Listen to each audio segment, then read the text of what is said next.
The measure of good politicians is found when they have to decide on issues such as gas extraction. On the one hand, we hear that gas extraction is highly profitable, so should we go for it? Oh yes we should, says Diccen Sargent, CEO of Crogga, but oh no we shouldn't, says gas extraction expert Jon Curtis. In light of the latest climate change evidence, is it right for us to do so? Oh no it isn't, says leader of the Green Party Andrew Newton, but oh yes it is, says former MHK and Crogga investor Chris Robertshaw. So who's right?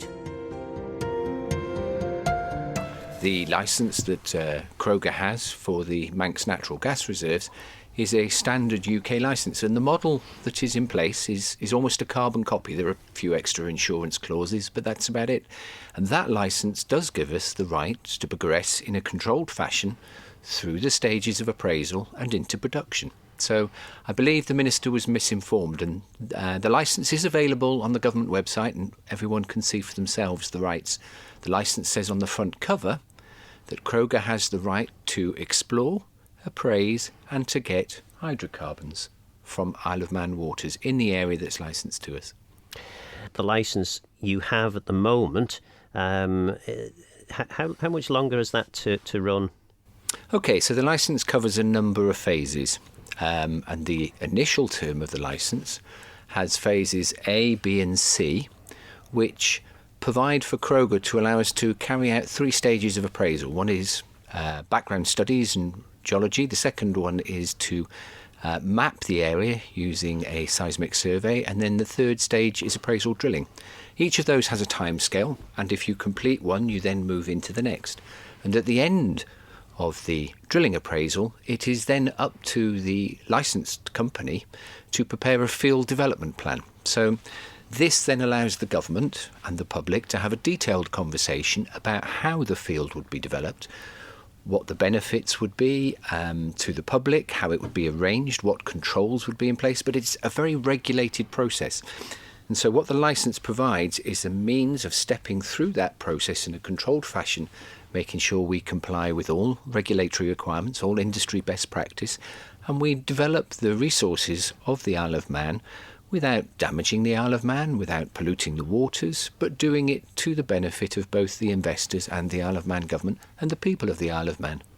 And Chris, it seems very clear that the world is moving away from fossil fuels. How can we justify carrying on with this the potential to extract gas?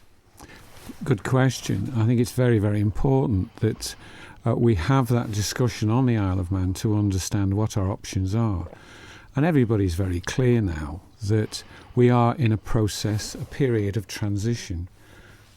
But it's how we transition from fossil fuels to renewables. It's what we do in that process, how long it will take, what those options are, and what the costs of those things are. And we're very much in danger at the moment of rushing our fences. The new House has a huge burden of responsibility to make the right decisions. And personally, I'm very concerned that we're not having the quality of debate that we require to make the right decisions, nor, generally speaking, is the appropriate information out there for people to consider. And so it's now important that we step back from all of this, look at the big issues, fit them all into where we're going to go, and then make those decisions. And I wish the current House well. If we make the wrong decisions, we could be in some really serious and difficult circumstances. However, if we make the right decisions, it could really be an extraordinary opportunity for the Isle of Man. And you're no longer in the House of Keys now, so you could be a little bit more plain when you're talking about vague references to rushing fences and things. What exactly is it that you mean here? I mean, are you suggesting that the new House is naively racing in the wrong direction, or no, what is it specifically you're getting at there? No, they're not. But they need the time to consider the facts, and I think there's too many. Some people are actually quite not members of Keys, are mesmerised, well, perhaps with one or two exceptions, are mesmerised by simple issues, when in fact, when you really look at the whole challenge that we have around transition, it's a complex and expensive process. And if we don't act in the correct way, I don't want to sound too over the top, but it could bring the Isle of Man down. Okay, and I suppose then, Diccen, one of the big concerns that people have, because most people don't really understand how gas extraction works, and I suppose in terms of the majority on the island, people possibly are prepared to accept that we're going to need a fuel to move from where we are to this fantastic carbon-free future. But they will have heard a number of scare stories about gas extraction, and fracking is obviously a word that does strike terror into many people's minds. How are you going to get this gas out? And is it actually there, or is it just a figment of everyone's imagination? Well, maybe to answer the second part first, yes, there is definitely gas there. There was a well drilled in 1982 by BP, and through a number of layers in the geological horizon, they drilled through sandstones where they found considerable amounts of gas. But you have to remember, in 1982, BP in particular had no interest in gas at all. The target for which they drilled was a large structure that they hoped would be filled with oil. And sadly for them, that didn't turn out. But what they did find was a lot of gas, and that to them at the time was a nuisance product. Nobody was interested in gas in 1981. It was before the Morecambe Bay fields were developed, and gas was less than a penny a therm.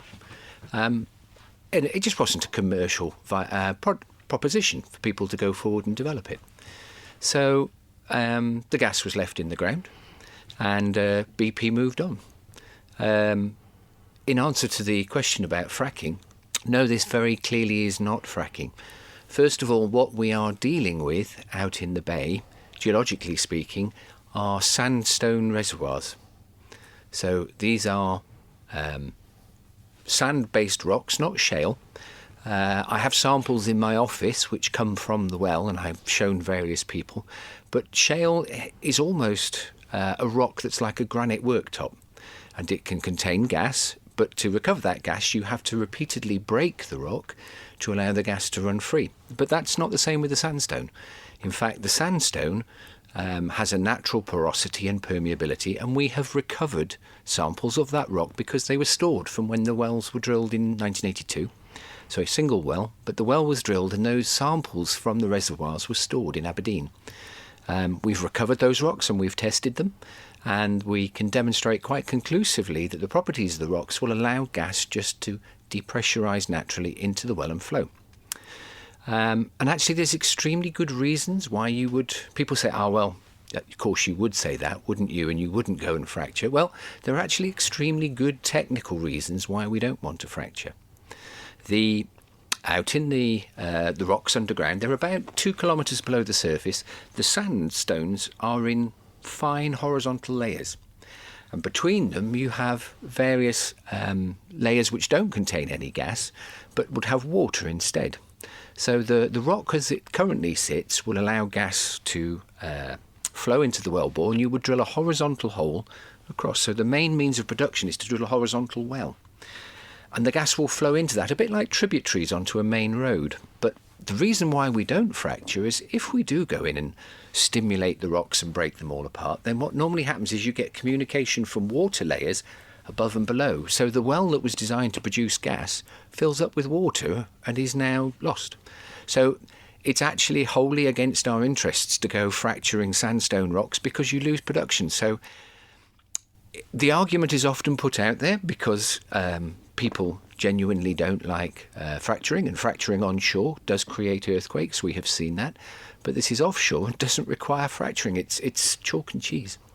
And is there any risk associated with what you're proposing? I mean, the concern is that everyone has seen these scare stories on the telly where people turn their taps on and flames come out, and this is it's a genuine concern that people would have. I understand, and I suppose people would want reassurance that that couldn't happen? Well, I think the best reassurance to give the people of the Isle of Man is that the reservoirs that we're planning to develop here, these Manx reservoirs, are almost identical to the same gas reservoirs that you have in the southern North Sea, which lie between Holland and Norfolk. Now, those have been developed since the 70s. The rocks are almost identical, they're similar layers, and what we've had is a very successful gas production in the southern North Sea without major incident, without major accident, and they have been developed in a controlled, regulated manner and provided a secure, affordable supply of energy for the UK. And we should do the same here. It's the same rock type. The stories you see of taps are on fire and the like are situations that have developed in the United States in very different circumstances with very different reservoirs in an area of the world that was unregulated. Of course you're going to get some interesting things happen, but the UK is probably the most regulated province in the entire world. It's accepted as an industry leader and it has a very good safety record. You're listening to Crogga representatives Diccen, Sargent and Chris Robertshaw. And of course the Isle of Man largely has followed the UK's system. Is that fair? Very closely. And I think the UK will be able to provide guidance at a very good price and in terms of what is charged to the Isle of Man on developing that following best industry practice and regulation to make sure that it's done properly and safely. And we welcome that. And Chris, obviously you're not an MHK anymore, so people might be wondering, well, why is that old Robertshaw fellow? Why is he back on the wireless? Well, they may very well say that's a reasonable question, but I don't want to exaggerate this when I say that I think this issue surrounding whether we find the funds to introduce our own transition to net zero is, without doubt, in my humble opinion, the single biggest decision that not just this House, but this generation will make. And if we get it wrong, it's very serious, and if we get it right, it's a big win. So that's why, before I ceased being an MHK, I wanted to indicate my support for this proposal by becoming a modest shareholder of Crogga as a venture. During the time I was an MHK, obviously having declared that position, I couldn't contribute, but I can now. And I want to do what small contribution I can provide to existing, particularly the new MHKs, who are facing a huge set of decisions at a very early stage in their life as MHKs, because there's two ways this can go. If they go with Crogga and Crogga is successful, then the new House, has established an extraordinary opportunity to achieve energy security at a time when that is now, as we all know, for any of us who follow international geopolitics, is increasingly in great danger. We have found the funds, massive funds required to achieve a full transition to zero net carbon position. And finally, for everybody to understand that if we achieve this, energy costs on the Isle of Man will be modest to householders, to individuals and to businesses. So what isn't there to like there? And I think one of the things that's missing, and I think it's very, very important to focus on this, is that the Arab report, which was requested by government and received by government, effectively has only focused on one of the three major costs involved in the transition process, and that is the cost of generation, migrating to whatever form of renewables might ultimately be chosen. Now, the average balance of that figure is 1.5 billion. That's 1,500 million that we have to find. Which is, in essence, the annual spend of government. Indeed. On top of that, not part of the Arab report was the fact that because we would be going full electric, the whole Manx infrastructure, the electrical Manx infrastructure, would have to be renewed because each house would be heated by electricity. that there would be an electric car outside that you were charging up, and the current network is inadequate. Now, reasonable assessments, and Diccen would no doubt guide us on this one, is around about another further 1.5 billion. And finally, and on top of that, in order to help suppress the cost of that energy consumption, there will be the necessity to adapt all our homes, which I think the last Chief Minister indicated might well be around about £1 billion. Is that correct, Diccen? I think actually the Chief Minister identified it, forgive me if I'm wrong, but in August 2019 on Manx Radio, he said that the cost of the electrical infrastructure was well over £1 billion for us to grow. And then various estimates produced by Manx bodies about the costs of converting homes to air source heat pumps, which are a great system, but they have quite a large electrical demand, and also for car chargers, just on the basic slow, indicate costs of approximately £1 billion or so to be rolled out, or to roll out all of the measures that we're looking at on the Isle of Man for us to convert. So the costs are considerable, above what is described in the Arup report. And that whole process is in complete isolation to the challenges we all know now exist for the current administration, the likes of which, for example, are the current costs of the pandemic and how that's drawn us back, understandably. There's the fact, and you and I know this well, Phil, the drying up of the public sector pension fund. We've heard recently from the new Treasury Minister that the costs of health are escalating significantly. I think he used a figure of about 40 million, I believe he did. Currently, we're balancing the books by burning the top end of our reserves in the form of the interest. What we're actually spending there, Phil, is our grandchildren's old age pension, our state pension. That's what we're spending now, just to keep our heads above water now. We've got all those other costs I've just talked about, and of course we've got an ageing population with social care need escalation in cost.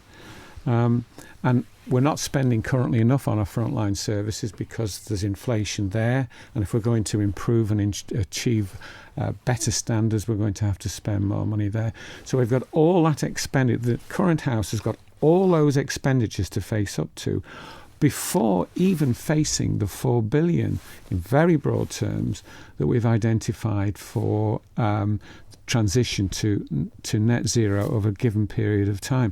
So the challenge this House has got is absolutely enormous, and we cannot make the right decisions without having a very serious grown-up debate with the information. And what worries me terribly at the moment is there's a lot of quite emotional information flying around that's completely out of context.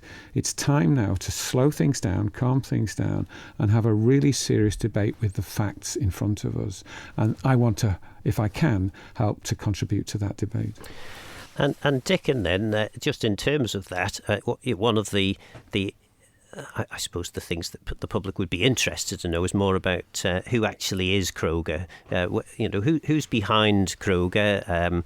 Obviously, we've got Chris Robertshaw, a former politician, demonstrating that he's a shareholder. But how does Crogga get its funds? Who's behind the organisation? Okay, so Crogga is a Manx company. We have currently just over 70 shareholders. I think we only have 2 or 3 who are actually from off-island. Everyone else is either resident Isle of Man, born Isle of Man, and the 2 or 3 that happen to have come from off-island generally are family and friends of the original founders. There were 4 original founders. Myself, Jon Curtis is a fellow founder of mine, and we've always known that the Isle of Man had amazing gas reserves. So going back into 2015, we started, I think, Phil, you may still have been in government at that time, to lobby and campaign to say, this is a Manx reserve, why aren't we doing something with it? So one of the first things to say is we're not big oil. We're a small local company. We raised our first money of literally a few £1,000s to put a company together. We then met with many different locals through different business contacts, and we attracted the first £500,000 of investment from the Manx business community for us to go ahead and to apply for the licence, which we won in a competitive round with the Isle of Man government. And we then raised a further couple of £1 million, 2.3 I think, to allow us to carry out seabed surveys, because one of the first things we had to do was accurately understand the seabed in the area, because we've got to look after that. We're going to be, hopefully, guardians of that seabed for many years to come. So that was where we spent our first tranche of money. And with that additional information, we were then in a position where we're now ready to go ahead and do the seismic survey, which is required for us to take an accurate image of what's a couple of kilometres beneath the seabed, which is where the gas actually lies. So we're a local company funded by local investors with friends and family money, and we're doing our utmost to develop a Manx resource ethically, cleanly, responsibly, so that the Isle of Man benefits directly, everybody on the Isle of Man benefits, and the government benefits alongside the general public. And again, I think that's probably the other area that people are going to be most interested in. What is in it for the Manx taxpayer?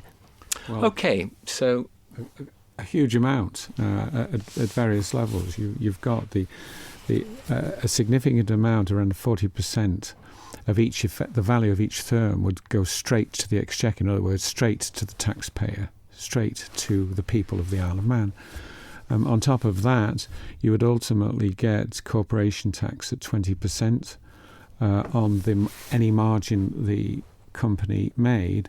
And ultimately, because we would only be using a small amount of the gas recovered to fund all the energy requirements in the Isle of Man during the transition period, the vast bulk of it would effectively go to the likes, for example, of Ireland to help them transition their programme over to net zero.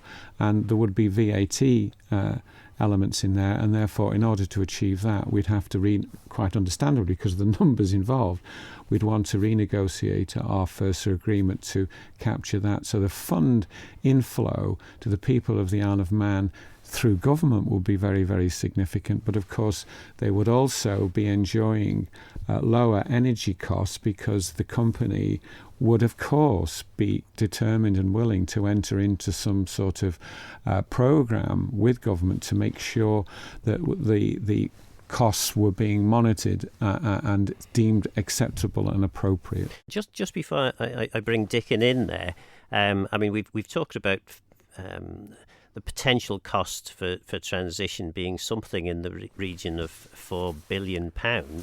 How much of that £4 billion is going to come back from Crogga as a result of this, if the gas find is there and it's extractable and everything goes to plan? Okay, so I think the first thing to say, there is definitely gas there. The next thing to understand is how that gas is compartmentalised, is how they describe it, in the ground, in the various layers. And that affects how commercial the field is. We know the gas is definitely there, so we have moved up the scale. It's not a given, but it looks very promising on all of the work we have done. At the low end, we already have a discovery, which has got somewhere in the region of about 100 billion cubic feet. That might sound an awful lot, but actually it's not a huge amount. But it certainly has a value. That would be, on today's value, about £2 billion. Our best estimate, which we think is the one in the middle, the most likely, shows that we think there's probably in the region of between 7 and 10 billion therms of gas to recover. Today's market, the price of gas is nearly £3 a therm. So you can do your own mathematics on that, and you can see that we could be somewhere in the region of 25 to 30 billion pounds, of which more than half will go to the Isle of Man government. Chris didn't mention, by the way, but there are also lease fees that are paid on the ground as well. So you are three main elements there which contribute to the revenue. On the upside, if we are really fortunate and we do push the envelope right out to the far end, then genuinely we could be up at the 20 billion, maybe 25 billion therms of recoverable gas, which is we don't expect to get that. That's the extreme case. But we think a reasonable estimate is somewhere in the region of between 7 to 10 billion therms of recoverable gas with a value of £25 billion. So in effect, what we're saying here is that there's a very realistic prospect that the gas that's very likely to be extractable will pay for the transition that government is signed up to in terms of moving us to a zero carbon future. It's probably, as a rule of thumb, when you're doing outright rank exploration and you know nothing's there, then maybe 1 in 10 fields come together. With the level of information we have and the information we already have from a well that was drilled, we suspect the chances of this being a commercial development are going to be approximately 50-50. And so on the value of what this makes to the Isle of Man government and the fact that it provides so much energy security, it can't be stopped by anybody else. It provides affordable energy, which we agree a government price cap with for local supply, and this source of revenue. We really believe that something we're going to be using for many, many years through the transition anyway, why wouldn't we produce it locally? Why not go and have a look?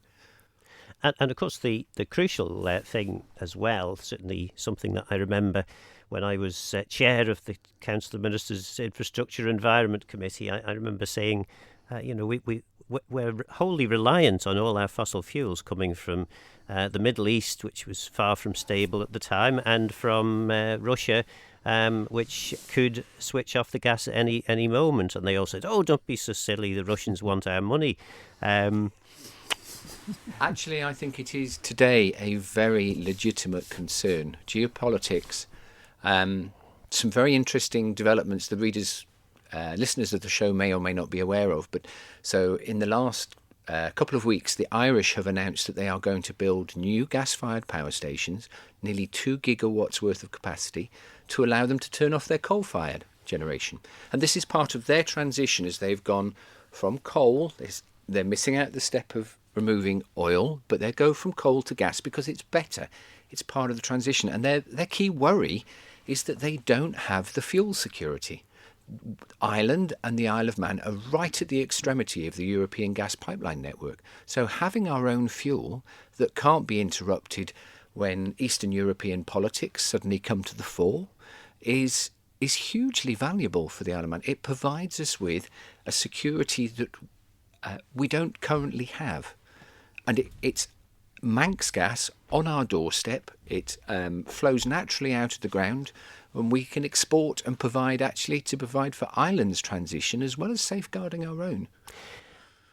Finally, then, we had I thought it was a lovely programme where, and I did say afterwards that I felt that the two contributors to the programme had been a little naive, perhaps, in their optimism in relation to the whole COP discussion. This was the new chair of the Climate Change Committee, Daphne Kane, and Rob Mercer, MLC, member of the Green Party.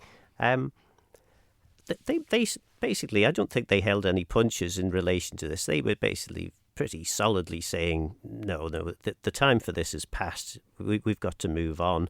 How do you respond to those of the more radical, perhaps, side of the green agenda who are basically saying we can't carry on like this? Well, the sort of comments that came out of that programme very eloquently describe and show that we need a much more detailed debate because those comments were born, frankly, out of ignorance. I was stunned by Daphne's comments, on the one hand saying, no, that is absolutely the end of fossil fuel recovery. And then a few days later, she came out complaining to government about the fact that those people on very low incomes were now being strained. And the reason she gave for that was the cost of fuel increasing. Well, in fact, the cost of fuel increasing dramatically is all part of this geopolitical situation that we're in at the moment that is, to some significant degree, being manipulated by the Russians. And I was befuddled completely as to how Daphne couldn't put those two very simple statements together. The important thing is that we achieve transition, that we ensure that we have energy security and that we protect the people of the Isle of Man from the worst extremes of bad policy. And if Daphne continues to pursue that route, I would be very, very concerned for the Isle of Man and its people. And in the past, Crogga have I think, suggested that perhaps this was some sort of closed system and that the carbon dioxide produced from burning the gas could in some way be pumped back into the rock. Is that correct? Or So perhaps one of the first things that's often put out there is that the actual production system itself will massively increase the island's carbon footprint. And I can say quite categorically it won't. For the first thing, that when we produce gas, it's produced in a closed system. If I go back 50 years ago and I go into some of the production areas around the world, including Russia and the Middle East, then routine leaks of methane and other gases were quite common. Systems weren't airtight. So you did have leaks, whereas today, just like our pipeline on the Isle of Man, pipeline integrity and system integrity is very, very important. You don't want to lose product. That's a very, very significant safety hazard. So pipeline integrity and processing integrity is huge. And we find it difficult to understand from an industry perspective why people are referring to situations from 30 years ago, because today you would build a gas-tight system and you would build it for the long term. And there are good reasons for that. And the second thing to say is that all modern processing facilities today are generally powered using renewable power. The gas itself is a very precious resource. There is no point at all in installing equipment to burn your own product, to generate power to clean it and dry it and then send it out for export to customers. No, what you do today, and there are several different field examples around the world, is you use renewable generation power. And so Crogga, as a matter of course in this process, would be installing our own renewables, which would have excess capacity, which we provide to the Isle of Man. That's the way it works today. You use renewable power. So we won't be increasing the island's footprint. In fact, the gas that we do burn on the Isle of Man, because it's not had to be pumped over very large distances, because it's not come from the UK, maybe it's come from an LNG tanker from the Middle East, from Qatar or Australia or the States, and then fed into the UK network, the local gas that just flows out of the ground naturally into a pipe onto shore has a much lower production footprint in terms of the energy required to produce it and clean it. Gas that comes from the Texas Panhandle as LNG has often consumed 30% of its own energy, if you like, and been burnt in CO2 to get that gas to where you want it as a product. So that's quite energy intensive. We're actually better off for the environment. It's the oil and gas equivalent of food miles. You know, this is local gas that flows naturally out of the ground from a few miles onshore. It's reliable, it's secure, and it has a lower production footprint. So it's actually the opposite to what people are accusing us of.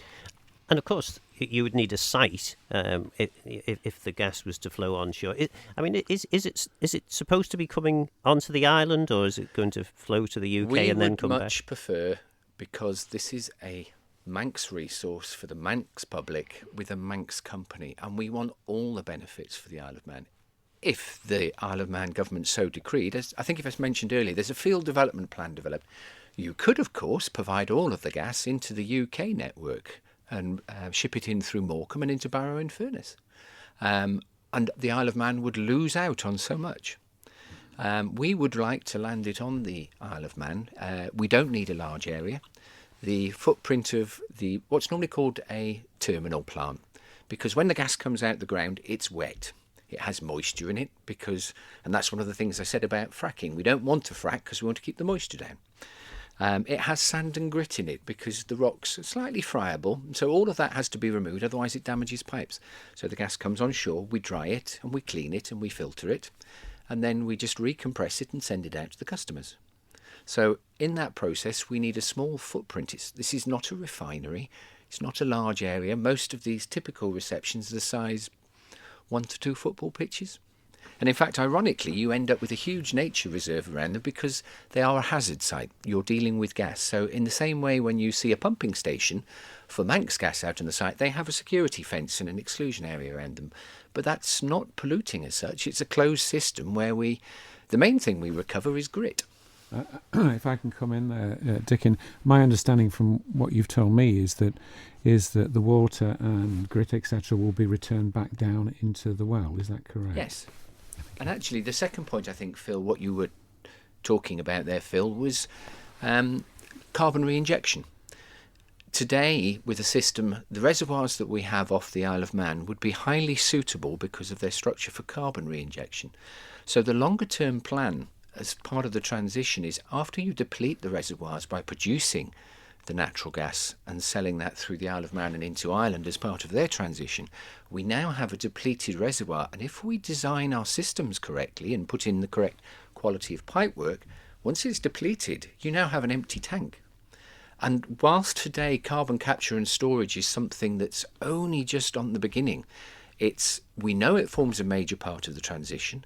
It is going to be required, and storage areas of the volume of the type of the Manx reservoirs are going to be important contributors. And we would like to, once it's drained, is actually be in a position that we can then recharge it with CO2. That's going to be the carbon capture and storage. The storage element is something where we need reservoirs, and we need reservoirs of the right quality, and we need them of the correct security. And the Isle of Man reservoirs would be perfect for that. So in conclusion then, we'd be mad not to do this. Yes. I think so. I genuinely believe this is something for the Isle of Man that we need to do. It is our transition fuel. It's a secure means of providing fuel that There's an energy trilemma which is often described, and you need to have three things. You need a secure energy supply. Without it, your economy suffers. You need affordable energy. And you need ultimately to be sustainable. Okay? And in our step, we are going to go through a process on the Isle of Man where we get rid of all coal. We stop burning peat. We take oil heating out of homes. And this is an analogy for the whole world, if you like.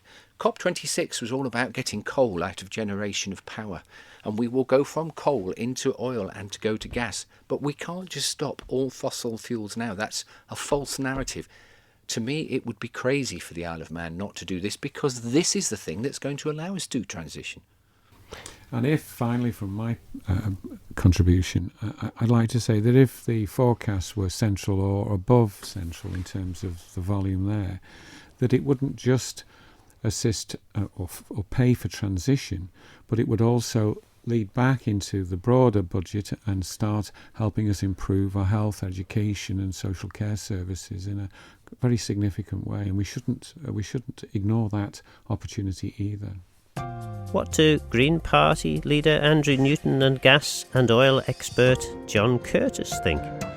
We've heard then from Crogga, and they basically told us that the Isle of Man collectively would be mad not to extract this gas and to use it as a transition fuel, to use the income generated from it to help us pay to move to a carbon neutral future. What's not to like about that? Well, I think we need to reflect upon the world we're in 2021 going into 2022. We're no longer in 2018, 2019, where this licence was granted. We're now in a world where tomorrow the climate change bill, the Green Party understand, is going to become law. Again, we have the Paris Agreement being extended to the Isle of Man on the basis of the good governance the Isle of Man has shown through the granting of the climate change bill through the Parliament, and now being declared law tomorrow. And those two things should put the end to any debate. For instance, if they start trying to extract gas, they have got no money, and the Isle of Man government, the Isle of Man people are left with the clean-up job, all the environmental consequences. So the Isle of Man Green Party say the Isle of Man government should take a proactive step to show leadership on this issue, leadership that the people wanted, the people voted for in the election this year, to announce, no, we're not going to extend the licence to extract gas. We are going to invest today in renewable energy. John, you've got a lot of experience in the industry. Do we get a more balanced and measured view from you, or do you share Andrew's concerns? Yes, well, I echo many of the sentiments that Andy has made, but I'd like also to make some comments from the technical point of view. So I have worked in the oil and gas industry all my working life, that's 43 years, and I came back to the island about 13 years ago. My business is based here on the island, but in fact it's international basis. I have built quite a large business in the oil and gas industry involved with projects such as gas extraction, and I know this industry very well. So as a matter of fact, because of my previous experience, I was contacted 5 years ago by the Isle of Man government, who identified me as an industry expert in this domain. And they asked me if I would evaluate the data for the well that had been drilled by BP at that time, 112-25A. And I got that data that was sent to me, and I contacted a colleague in the Middle East who is one of the preeminent experts in petrophysics, and we looked at this data in great detail. And we did confirm that there is a significant amount of gas that is in this potential field. But what was pointed out and also confirmed by us in this petrophysical analysis is that this gas is held within what is called tight rock. It is a sandstone formation, but the extraction mechanism to get this gas out definitely does involve the process of fracking, which has been previously denied by the representatives of Crogga. It's not shale gas, and this is the confusion I think that was possibly brought in. This is a relatively clean sandstone reservoir, but the process of extraction of gas, it does require the fracking process and may also require a process called acidification. The carbon footprint for the extraction of this gas will be quite considerable because of these processes, far more than it would have been if it was a conventional reservoir that would flow itself without this fracking process. And just to come in there, effectively what you've just said, the very last bit that you just said, that this was just a gentle sort of flow out from the rock. The gas was pressurized. A well would be created, and the gas effectively would flow out of the rock into the well and flow neatly back to the Isle of Man. That's pretty much how Crogga have described this process, and they quite strongly denied any suggestion that there would be fracking or... Well, that's true. I mean, I'd also like to point out, with my experience in this industry, I have seen many exploration plans, many development plans. These are very detailed analyses which are made available for the general public to see, for their shareholders to see. As Andrew said, this company, which was a 1931 company with visible directors and shareholders at the beginning of 2018, was changed later that year to be a hidden organisation. This means that the owners of the company, the shareholders in the company, the investors in the company is not known. So there is another angle, I think, that needs to be considered, and that is risk. But again, the company is a legal structure on the Isle of Man. It's just moving from one legal structure to a different legal structure. Again, earlier in the programme, Crogga were very open about who their directors were, and basically they've said that all their investors are either based on the Isle of Man or have Manx roots. So, if I may just come back to the question of risk, because I think it's one point that hasn't been particularly considered in the discussions in the Keys and elsewhere related to the potential renewal of the licence for Crogga at the end of this month. So, Minister Tim Crookall on the 7th of December was talking about who would pay for the decommissioning of the platforms at the end of any extraction, and this has been recently discussed in the UK, where they pointed out that the decommissioning cost is going to be 60 billion. There will be a decommissioning cost for any facilities that are put in place by Crogga for the extraction of the gas. Without clarity and understanding of the financial strength of this company, there is a significant risk to the Isle of Man that they may inherit any clean-up costs that may come either during the process of extraction or at the end of it. This is an important point. and that one that needs to be raised. Secondly, and also referring to my colleague here, Andrew, is that there is a legal risk for the Isle of Man. There have been a lot of legal actions that have been raised for exploration. We're not talking about here a further development of an existing gas field, which is the case possibly for Morecambe Bay and elsewhere, but this is exploration. And generally speaking, exploration in my industry is considered to be finished, because gas is being replaced. Yes, there is a transition period, but exploration indicates a desire to search for new reserves, not simply manage the reserves that are left. And so once Greenpeace, Friends of the Earth, find out about this exploration, if it goes on, we can expect that the Isle of Man is going to get a lot of publicity, and possibly publicity which is not necessarily wanted. Perhaps Andrew could come in on that point. Well, just before he does, I mean, there's a couple of points there that you've made, and the first one in relation to decommissioning. Surely you need to give the company an opportunity to at least discover whether they can extract the gas. I mean, Crogga's view is there's a 50-50 chance of this working. Surely they would need to at least have got to that stage before we start getting all the details signed off in relation to whether or not government will take the liability for decommissioning, or whether it should be Crogga. Would that not be a normal process to work up that detail at a later point? It is, but I mentioned risk, and the risk is during the drilling process itself, as we know from other terrible disasters, such as Macondo, which was a BP well, as we all remember, that things go wrong. And I feel that, the Isle of Man should have a confidence in the capability of the company to manage any scenario, and the financial resources as required to recover from any scenario like that, because it is and would become a financial burden on the people of the island if Crogga was to collapse financially. And Andrew, I mean, the financial burden, of course, as described by Crogga in the earlier part of the show, was is how on earth are we going to find £4 billion as Manx taxpayers to actually fund our transition from where we are now to where we need to be in terms of a zero carbon future? So where does the money come from, if not from this golden goose or golden gas, perhaps?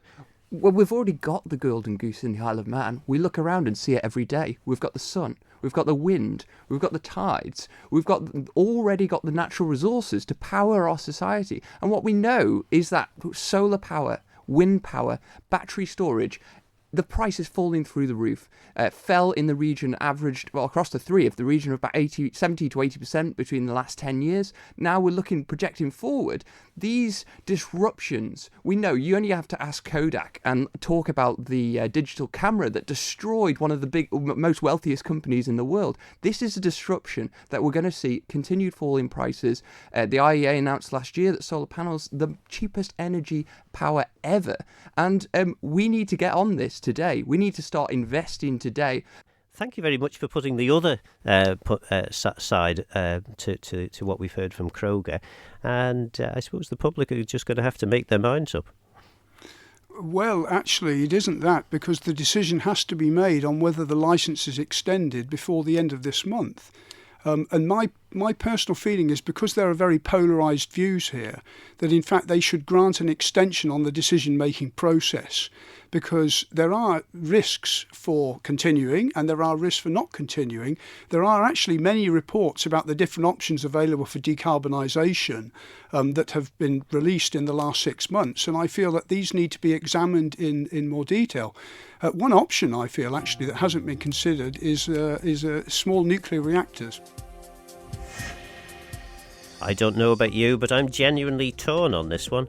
If it succeeds, Crogga's plan could bring in much-needed billions to boost our COVID-ravished economy. But with all the international discussion and policy shifts moving away from further fossil fuel extraction, have we missed the boat on this already? Climate Change Committee Chair Daphne Kane said a few weeks back we'd be mad to extract, but Crogga says we'd be mad not to. I'm sure this debate will continue well into 2022. But for now, I'm Phil Gawne. Guramayu. Thanks for listening.